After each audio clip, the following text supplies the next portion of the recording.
వచ్చారా? దొరబాబు గారు రాకుండా నేను ఎలా వస్తాను రవి? ఇద్దరం కలిసే ఉదయం ఫ్లైట్ లో వచ్చాం. Very good. అయితే వెళ్ళిన పని పూర్తయిందన్నమాట. పని పూర్తిగా కూడా తిరిగి రావడం ఈ మనోహర్ చరిత్రలో లేదు. అయినా దొరబాబు గారితో ఉంటే ఎంతటి కష్టమైన పనైనా నిమిషాల మీద కావాల్సిందే కదా. అవును మరి. మొత్తంలో అత్యధిక మెజార్టీ గెలిచిన ఎంపీ మన దొరబాబు గారు స్వయంగా ఢిల్లీ వెళ్తే పని పూర్తి కాకుండా ఎలా ఉంటుందిలే.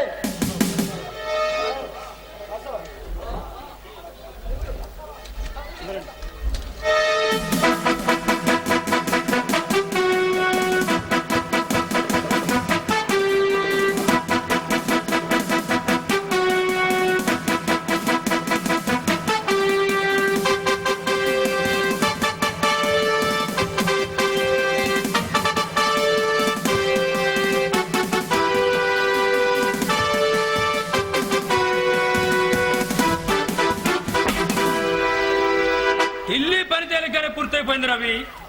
ఇక్కడ పని పూర్తి చేయడానికి కాస్తంత కష్టపడాలి. బాబు ఎక్కడి పని అంతా నేను చూసుకుంటాను. అయితే అతి త్వరలో మనం మరో స్టార్ హోటల్ ప్రారంభిస్తామన్నమాట. మంత్రి గారి దగ్గర నుంచి పర్మిషన్ తెచ్చాను. ప్లేస్ కూడా డిసైడ్ అయింది. కానీ అక్కడ అనేక మంది కూలి జనం కాపురాలు ఉంటున్నారు. ముందు వాళ్ళని ఖాళీ చేయించాలి కదా. చెప్పాను కదా బాబు, ఆ విషయం నాకు వదిలే. వాళ్ళని ఖాళీ చేయించే బాధ్యత నాది. అది మాటతో చెప్పాను కదా మనోహర్. ఈ కూలి వెదలు అంత తేలిగా ఖాళీ చేస్తారా? ఈ మనోహర్ తెలుసుకుంటే కూలి వెదలే కాదు, కోటీశ్వరులైనా సరే కొంపలు ఖాళీ చేసి పారిపోవాలి. మనోహర్ వాళ్ళ ఓట్లతో కలిసి ఇప్పుడు వాళ్ళ కొంపల కేసులు పెట్టి అలాగా నా కొడుకులందరూ అల్లరి చేస్తారని నాకు అనుమానంగా ఉంది. అనుమానం కాదండి, అక్షరాల నిజం. ఈ లేబర్ యూనియన్ నాయకుడు నిరాహార దీక్ష చేసిన ఆశ్చర్యం లేదు. అంత దమ్మున వాడెవడు ఈ నగరంలో లేడు. అయినా మనకు ఎదురైతే మద్దలు జరిగిపోతాయి. ఆ విషయం అందరికీ తెలుసు. అన్ని విషయాలను రౌడీజం పనికిరాదు. ముందు వాళ్ళతో మంచిగా మాట్లాడదాం. ఏంటంటే ముఖ్యమైన వాళ్ళందరినీ డబ్బుతో కొనేద్దాం. ఈ పద్ధతి బాగుంది. పచ్చనట్టు చూస్తే 10 వర్తైన బయట దారేస్తుంది. ఈ కూలి జనం కొనడం అంత కష్టం కాదు. సరే, మీరంతా చెప్తున్నప్పుడు నేను ఎందుకు కానాలి? అలాగే కానివ్వండి. రవి, వారం రోజులుగా ఊళ్ళో లేను కదా, విశేషాలేమిటి? నేను లేకుండా మద్దర్లు మానభంగాలు ఏమైనా జరిగిపోయాయా? మన హోటల్లో బ్రహ్మాండంగా డాన్స్ పోటీలు జరిపించాం. మన కస్టమర్స్ చాలా సంతోషించారు. అయితే గొప్ప డాన్సర్లు అందరూ వచ్చారన్నమాట. ఎందుకు? పోటీలో ఎవరు గెలిచారు? మహేష్. లేడీస్ లో హేమా గెలిచారు. హేమా పేరు చాలా బాగుంది. అమ్మాయి కూడా అందంగా ఉంటుందా? ఆమెది మామూలు అందం కాదు, మగాల్ని మతి పోగొట్టే అందం. ఇక ఆమె డాన్స్ చేస్తుంటే కుర్రాళ్ళు వెర్రెక్కిపోయారంటే నమ్మండి. అంతటి గొప్ప అందగత్తె డాన్స్ చూసే అదృష్టం మాకు లేకుండా చేసావు. నిజమే రవి, నువ్వు ఆమె అందాన్ని వర్ణిస్తుంటే ఆమెను ఎప్పుడెప్పుడు చూడాలా, ఆమెతో ఎప్పుడెప్పుడు ఆడాలని నాకు ఆరాటంగా ఉంది. నీ ఆరాటం నాకు తెలుసు. అందుకే ఆమె తీసుకురామని మన సాంబళ పంపించాను.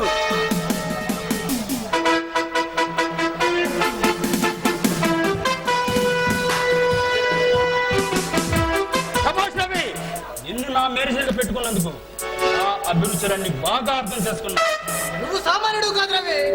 మా మనసులో ఏముందో ముందే కలిపెట్టేస్తున్నావు.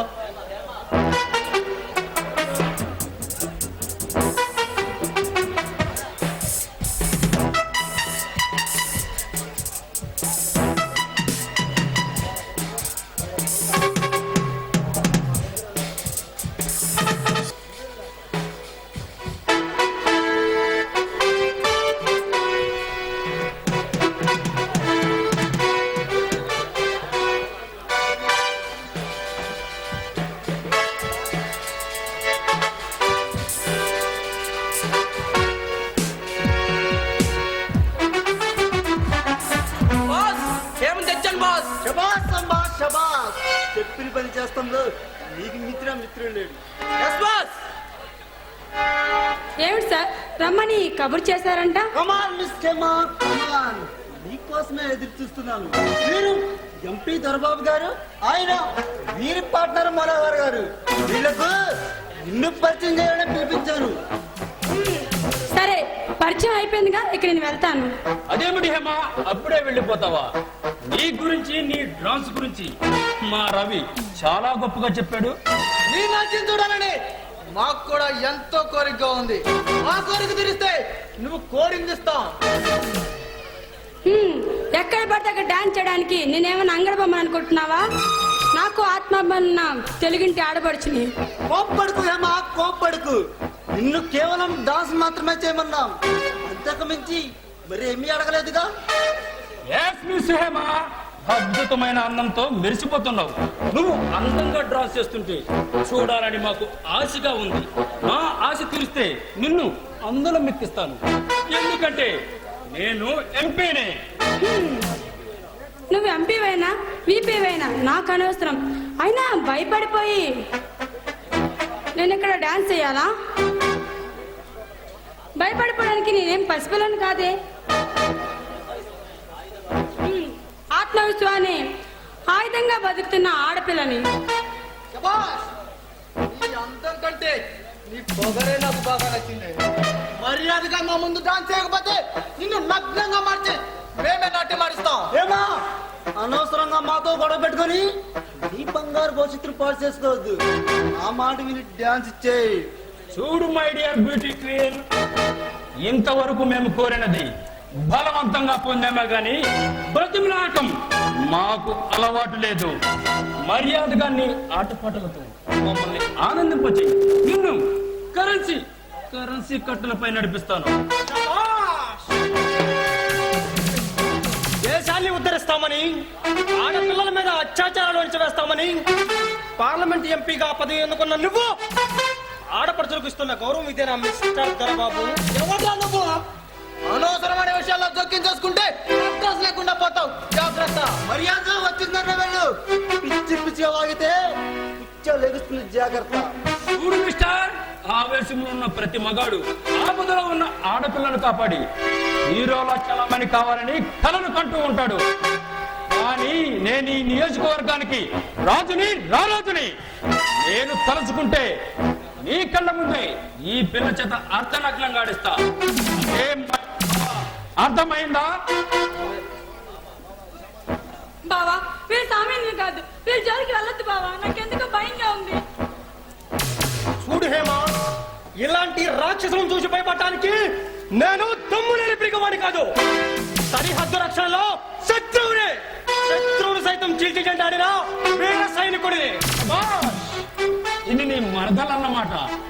అయితే ఇంకే, నువ్వు కూడా మాతో పాటు మందు కొట్టి నీ మరదల నాట్యాన్ని ఆనందంగా ఎంజాయ్ చెయ్యి. నీ మరదల కష్టం ముంచుకోమలే, 10 పచ్చరొట్టు పారేస్తాం. బాబు, నా మరదల గురించి మరొక్కసారి అసభ్యంగా మాట్లాడితే నీ నాలుక కోస్తాను. జాగ్రత్త. మా దగ్గరకు వచ్చి మా మరి తనడానికి ఎన్ని గుండెలు నీకు నేను చేస్తాను. మరొక్కడుగు ముందుకు వేస్తే వాడికి పట్టిన గతే నీకు పడుతుంది. కబర్దా. మర్యాదగా నువ్వు చేసిన పనికి క్షమాపణ చెప్పు. ఏంటంటే నువ్వెక్కడ నుండి ప్రాణాలతో వెళ్ళలేవు. ప్రజల చేత ప్రజల కోసం ప్రజాప్రతినిధిగా ఎన్నుకోబట్ట నువ్వు ప్రాణాలు తీయడమే పరమ ఆనందంగా మాట్లాడుతున్నావు. అయినా నీలాంటి రంకు నా కొడుకులందరూ రాజకీయాల్లోకి రాబట్టే ప్రజలకు మీ మీద గౌరవం పోయింది. మీలాంటి కథల కారణంగా నిజాయితీ గల నాయకులు కూడా నిందల పాలవుతున్నారు. ఆనబంగారు చేసేవాడు మహాత్ముడిగా పిలువబడతాడు. మర్డర్లు చేసేవాడు మహానాయకుడిగా ఎదుగుతాడు. అదేరా ఈ దేశపు రాజకీయ చరిత్ర. బాబు, నీలాంటి నీచుడికి ఈ దేశ చరిత్ర గురించి మాట్లాడే అర్హత ఏ మాత్రమూ లేదు. ప్రజల క్షేమం కోసం ప్రాణాలు సైతం కాపడం పెట్టిన ఎందరో మహానాయకులు ఈ పుణ్యభూమిని పవిత్ర దేశంగా ప్రపంచం ముందు నిలబెట్టారు. కానీ మీలాంటి కుక్కలు అధికారాన్ని ఎందుకొని ఆ మహానాయకులు సంపాదించిన కీర్తిని విలువలో తగలబెడుతున్నారు. ఊరుకున్న కొద్ది మహారెచ్చిపోతున్నావు. టైం అయిపోయింది. నా టైం అయిపోవటం కాదురా, మీ బ్రతుకులు బజారున పడే రోజు వచ్చింది. ఇక్కడ నుండి మీరు చేసే అన్యాయాలను ప్రజల ముందుకు తీసుకెళ్తాను. ఏం పీక్కుంటారో పీక్కుంటారా? ఏయ్!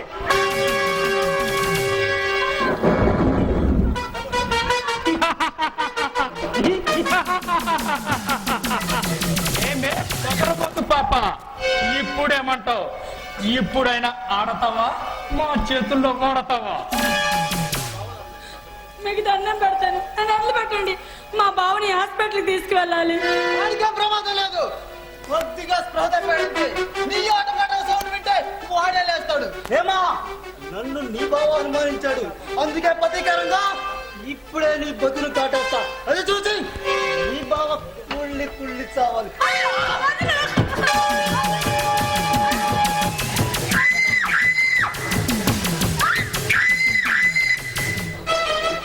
నా మనసులో ఉన్న మాట నువ్వు బయట పెట్టావు రవి. ఈ సుందరాంగిని చూస్తుంటే నర నరాలు పూరెక్కిపోయి దీని యవ్వనాన్ని కసి కసిగా అనుభవించాలనుంది. రాలే.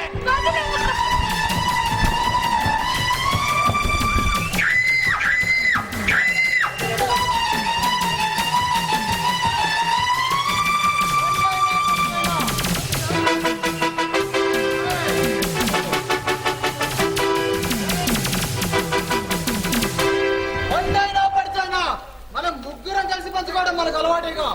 ఇక ఆలస్యం ఎందుకు, ఆ శుభకార్యం ప్రారంభిద్దాం. పట్టండి. Come on.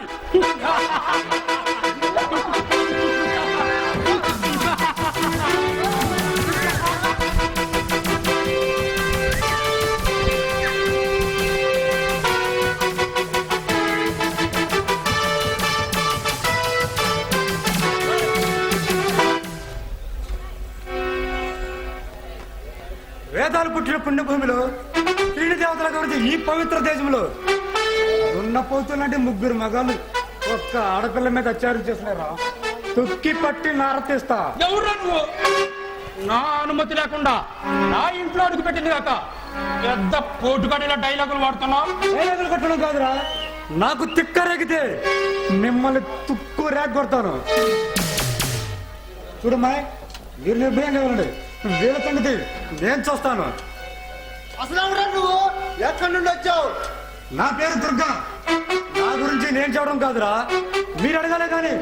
గోదావరి నీళ్ళు చెప్తాయి, రాయలసీమ రాళ్ళు చెప్తాయి, తెలంగాణలో ఎండిన బిల్లు చెప్తాయి, పలనాడు అని చెప్పి కోళ్ళు చెప్తాయి. చేతుల్లో చావుందో లేదో కానీ మాటలు మాత్రం కోటలు దాడుతున్నాయి. కానీ మిస్టర్ దుర్గా, ఈ ఉడతుప్పులకు భయపడే వీరికి వాళ్ళు ఎవరో లేరు ఇక్కడ. నువ్వు పిరికివాడు కాదు దొరబాబు, గుంట నక్క లాంటి గూట్లే కాడివి. నా పేరు నీకెలా తెలుసు? నీ పేరే కాదు, మొత్తం నీ చరిత్ర నాకు తెలుసు. నువ్వు పుట్టింది గుంటూరులో, రౌడీలా ఎదిగావు. పిఠాపురం సెంటర్లో గుండాలా ఎదిగావు.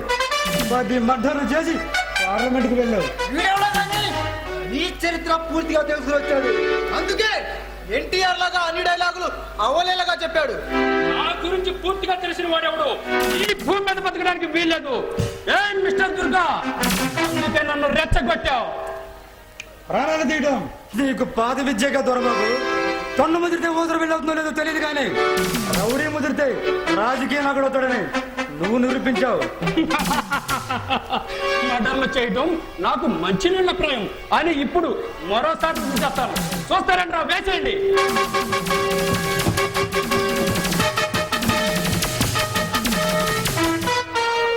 వీలేనా? ఇంకా ఉంటారా? 10 మంది ద్వారా 10 పెంచుకుంటారా? 10 సార్లుగా ఒక్కడే వస్తా. చెమట పట్టకుండా చంపేస్తా, నరికేస్తా. చూసారు బాబు, అయినా నీకు 30 రోజులు టైం ఇస్తున్నాను. ఈలోపు నీ పదవి పోతుంది, నీ ప్రాణము పోతుంది. పిచ్చివాడా, నాకు నువ్వు నెల రోజులు టైం ఇచ్చావు. నేను కలుసుకుంటే సెకండ్ లో నీ శాంతి లేకుండా చేసి నీ ప్రాణాలు తీసి నేను పండుగ చేసుకుంటాను. మంచికి చెడుకు సరిగా ఈ మహాసంగ్రామంలో కాలానికి కళ్ళు వేస్తాను. నీ అన్యాయాలను అంతం చేస్తాను.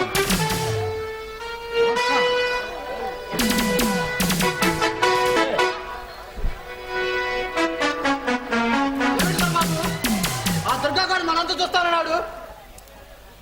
మనోహర్, ఇలాంటి బచ్చగాళ్లను రోజుకొకరిని చూస్తూనే ఉంటాం. ఈడిగా ఉంది పిల్లకాకి. నువ్వు మనం జాలీగా గడిపేయాలి. తెలుగు దాన్ని.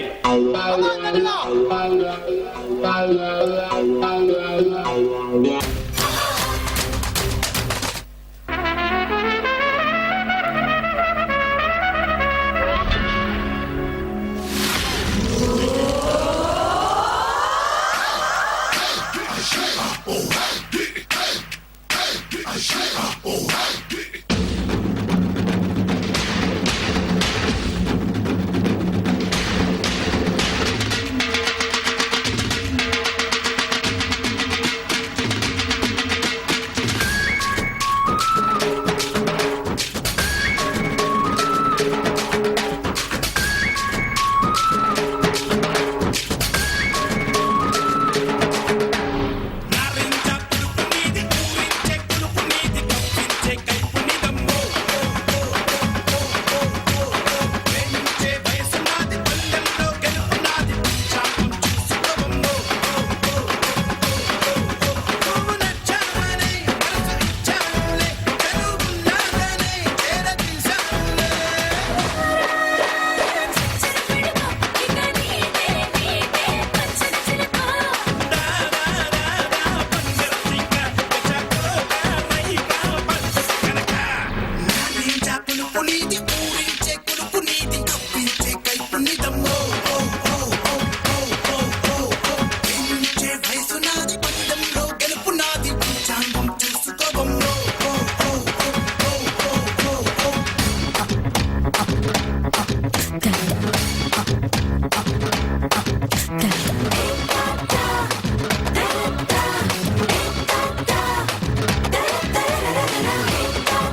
Please subscribe my channel now. Thank you.